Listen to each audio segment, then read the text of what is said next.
नमस्कार, जय हिंद, जय श्री राम दोस्तों। शिवम चौधरी ऑफिशियल में आप सबका स्वागत है। आगे बढ़ने से पहले आप सबसे रिक्वेस्ट है, वीडियो को लाइक कीजिए, चैनल को सब्सक्राइब कीजिए और शेयर करना मत भूलिएगा।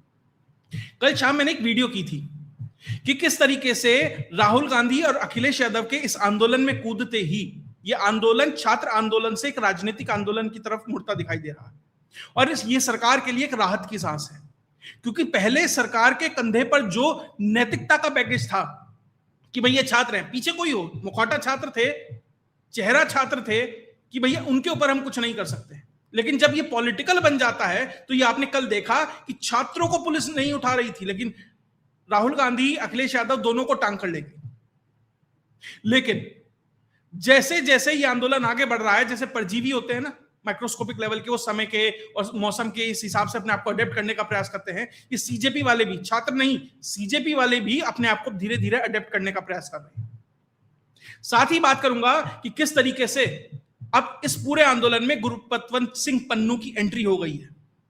क्या सीजेपी के लोगों के साथ पन्नू की जूम कॉल हुई है?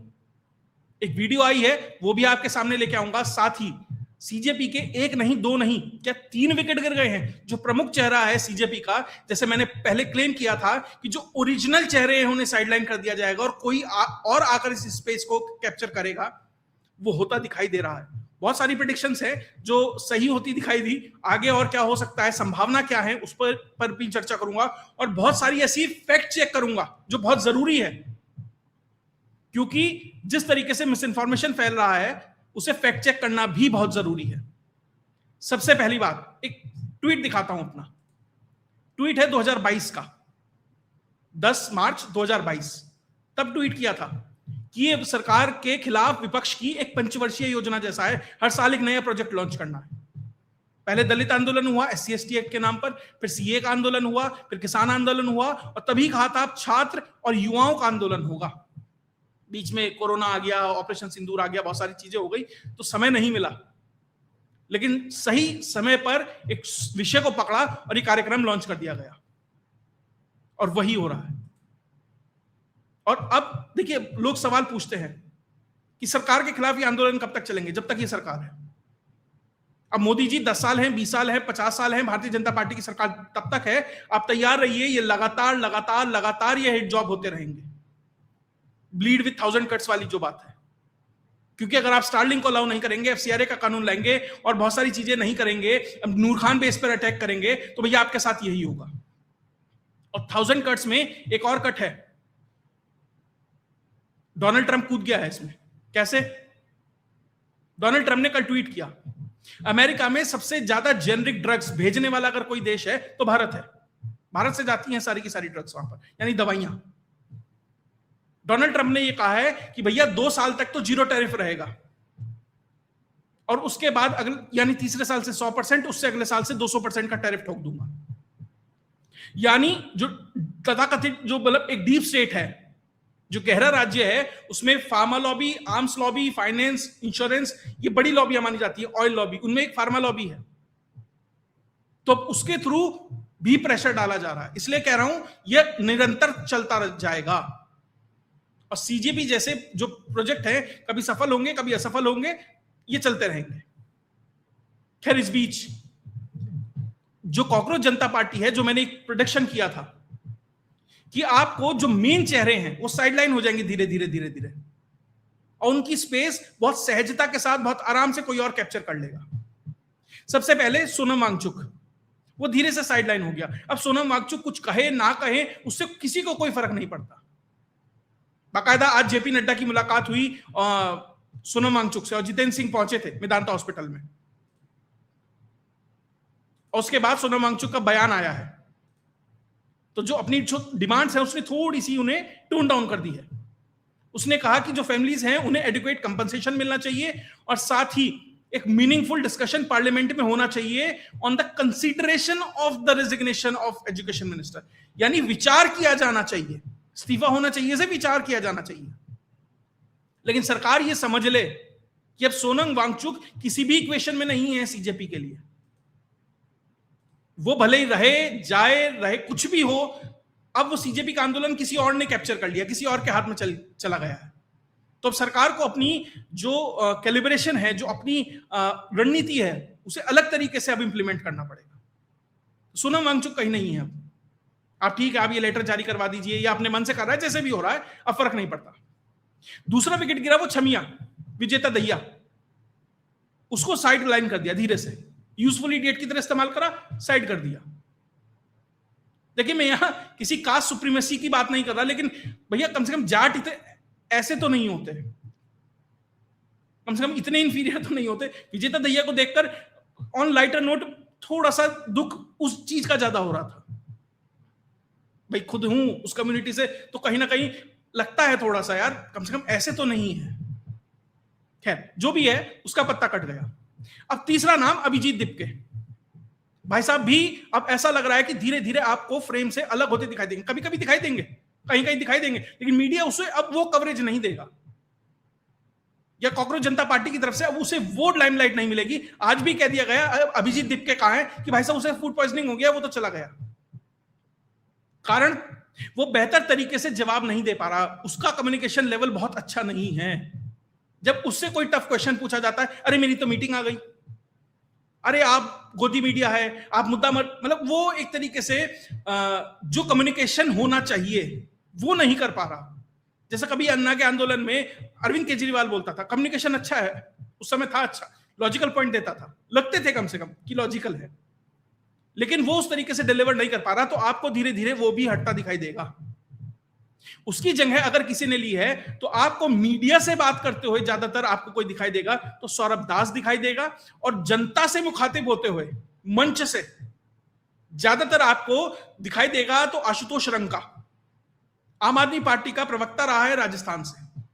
अब ये चेहरे बन गए हैं, चेहरे धीरे धीरे बदल रहे हैं। वो देख रहे हैं कि कौन सी सेटिंग में कौन कौन कहां सेट बैठ सकता है। तो अभी फिलहाल ये सबसे सही लग रहे हैं, बोलने में भी दोनों ठीक है अपेक्षाकृत, मतलब कम से कम विजेता दहिया और दिपके से तो बेहतर ही है। इसलिए मैं कह रहा हूं कि ये परजीवी अपने आप को धीरे धीरे अडेप्ट भी कर रहे हैं, और अपने जो दंगा हुआ दिल्ली में, वो सारा उनस उठाकर अब वो दिल्ली पुलिस के ऊपर डाल रहे हैं कि भाई ये तो दिल्ली पुलिस का करा धरा है, हमारा इससे कोई मतलब नहीं है। और दिपके तो ये भी कह रहा था, भैया मैं तो जंतर मंतर के आसपास की जिम्मेदारी ले सकता हूं, वहां मैं आंदोलन कर रहा हूं, बाहर की मैं नहीं ले सकता। अरे भैया, जंतर मंतर की भी तुम्हारे पास परमिशन नहीं है, तो वहां भी कुछ होता है तो तुम ही जिम्मेदार हो, क्योंकि तुम ही भीड़ लेकर आए हो। वैसे इसका जवाब विजेता दहिया ने सही दिया था, नौकरी थोड़ी की है, तुमने मुझे इलेक्ट किया है क्या, मैं तुम्हारे लिए लड़ू जाकर। तो ये स्थिति है पूरे के पूरे आंदोलन की। तो 3 विकेट ऑलरेडी गिर चुके हैं। इसके अलावा एक बहुत नया डेवलपमेंट आया, गुरपतवंत सिंह पन्नू।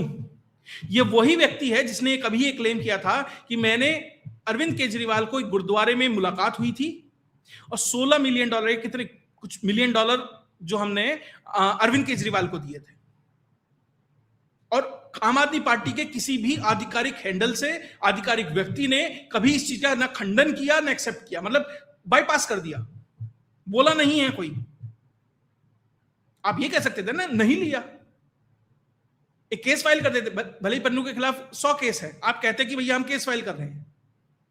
आपके अंदर हिम्मत नहीं थी, क्योंकि खालिस्तानी एलिमेंट आपसे नाराज हो जाता। अब वही पन्नू वापस आया है और क्लेम कर रहा है कि हमारी कांग्रेस जनता पार्टी के लोगों से जूम कॉल हुई है। सुनते हैं वीडियो में क्या कहा।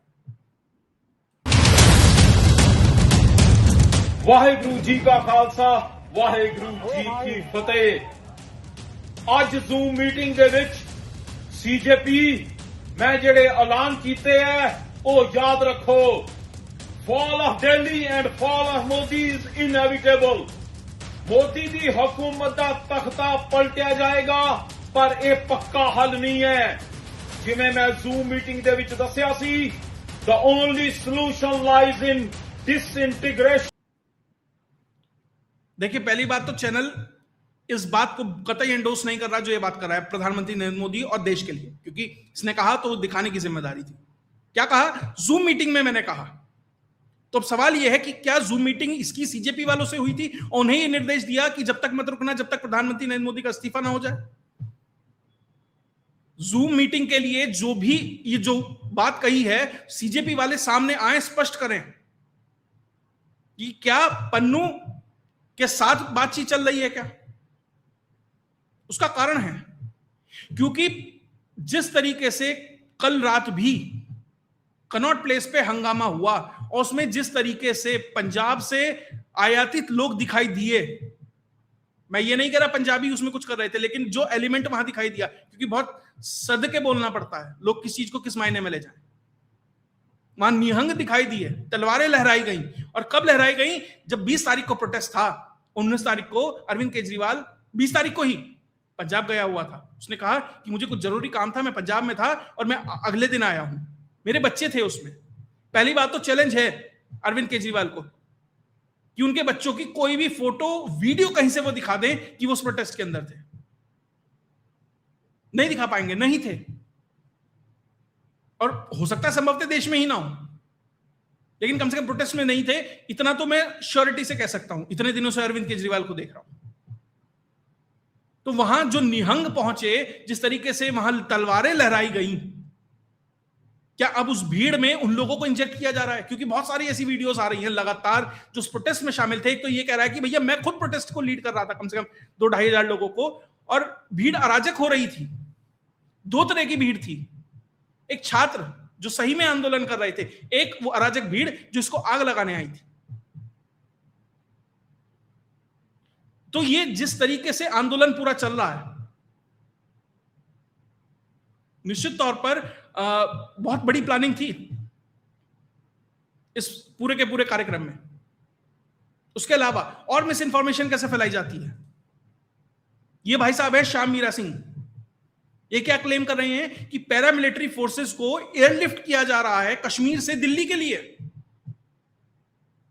भैया दिल्ली पुलिस कर क्या रही है? ये कोई अननोन पर्सनैलिटी नहीं है, मिलियंस ऑफ फॉलोअर्स हैं इसके।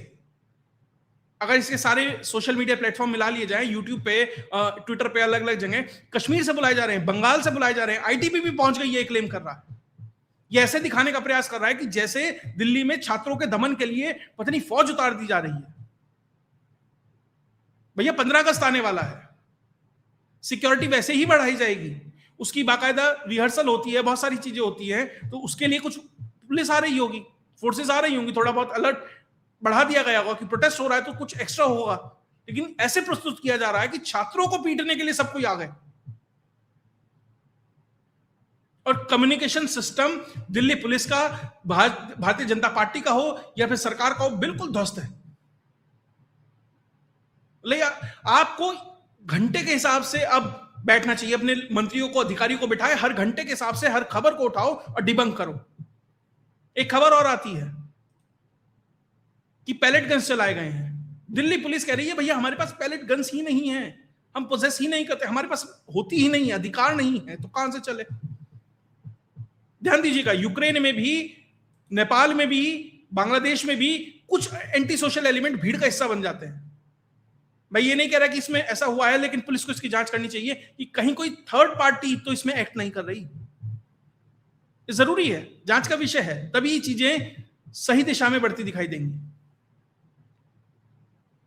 उसके अलावा एक नए साहब आए हैं, मनोज जरांगे पाटिल, वो भी इस पूरे आंदोलन में बैठेंगे, जो मराठा आंदोलन के भाई साहब बहुत ही एक तरीके से कह सकते हैं खतरनाक आदमी है इस मामले में। नाक में दम किया हुआ था महाराष्ट्र में, और शरद पवार का आदमी है, ध्यान रखिएगा। और शरद पवार कल भी पहुंचा था और आज प्रधानमंत्री से मुलाकात कर रहा है। मतलब क्या डबल गेम चल रहा है। प्रेशर टैक्टिक है प्रधानमंत्री मोदी की सरकार पर कि भैया हम पहुंच सकते हैं, हमारा आदमी वहां पहुंच सकता है, वरना हमें जो हमारे हिसाब से जो मंत्रालय चाहिए, जो नेगोशिएशन है वो कर लो। क्योंकि भैया पार्टी तो वो चलाता नहीं, वो चलाता है कंपनी, जो प्रॉफिट एंड लॉस पे चलती है, जिसमें मैक्सिमम प्रॉफिट होगा वो डील वो करेगा। तो ये सब चीजें चल रही हैं। तो मतलब पूरे आंदोलन को धीरे धीरे धीरे धीरे सरकार जैसे जैसे चल रही, डाल डाल वो पात पात चलने का प्रयास कर रहे हैं। कहां तक जाते हैं, कब होगा, वो समय बताएगा।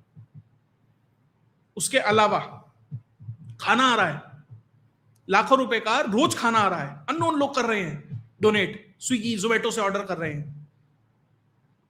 सवाल यह है कहां से आ रहा है इतना पैसा। दिन का करोड़ों रुपए का इतना खाना आ गया है कि वहां अनाउंस करना पड़ रहा है कि और मत भेजिए। उसके अलावा अब ये कॉकरोच जनता पार्टी पहुंची कोर्ट में। जब ये सुप्रीम कोर्ट पहुंचे तो सुप्रीम कोर्ट के जो चीफ जस्टिस हैं उन्होंने कहा भैया हमारे पे इतना टाइम नहीं है, मतलब ये पिटीशन लेके पहुंचे कि भैया पुलिस ब्रुटैलिटी हुई है बहुत ज्यादा। तो सुप्रीम कोर्ट ने स्पष्ट कहा कि भैया हमारे पे तो इतना टाइम नहीं है कि सारी वीडियो देखें, और पिटीशन क्वेश्चन कर दी। हाई कोर्ट में जाते हैं, वह एक्सेप्ट हो जाती है। लेकिन मुझे लगता है कि लॉन्ग टर्म में यहां पर भी सीजेपी वाले फंसेंगे। कारण क्योंकि जिस तरीके से अब एजेंसियों ने जांच शुरू की है, एफएसएल की टीम पहुंची हुई है, बाकायदा जिन गाड़ियों के ऊपर हमले हुए हैं उनसे फिंगरप्रिंट्स तक उठाए जा रहे हैं, सीसीटीवी फुटेजेस को मॉनिटर किया जा रहा है, ड्रोन फुटेजेस को मॉनिटर किया जा रहा है, बहुत सारी ऐसी, जिस तरीके से वहां पे अब जांच का दायरा बढ़ रहा है। तो जब हाई कोर्ट में या सुप्रीम कोर्ट में, जिस भी कोर्ट में पुलिस को बुलाया जाएगा ब्रुटैलिटी के नाम पर, तो पुलिस की भी तो कुछ वीडियोस होंगी, पुलिस भी तो आएगी ना अपनी बात रखने के लिए कि भैया हमारे साथ क्या क्या हुआ था और किस तरीके से इस पूरे आंदोलन को भड़काने का प्रयास था। वीडियोस देखते हैं।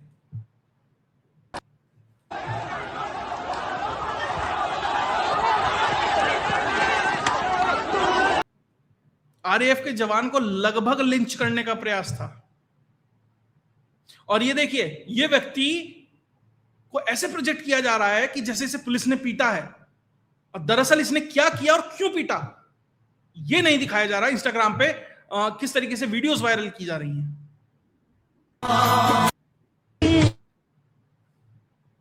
कि भैया ये देखो मासूम है, बहुत पीटा इसे पुलिस ने, पुलिस पिटाई चल रही है। म्यूजिक लगाया है पीछे बहुत जबरदस्त सा, और रियलिटी क्या थी, पेपर स्प्रे कर रहा है पुलिस के ऊपर। और जब पुलिस इसको अच्छे से खुराक देती है तो भाई साहब वीडियो बना के डाल रहे हैं। पब्लिक प्रॉपर्टी को नुकसान पहुंचाया जा रहा है, प्राइवेट को। अरे प्राइवेट प्रॉपर्टी है चूतियो।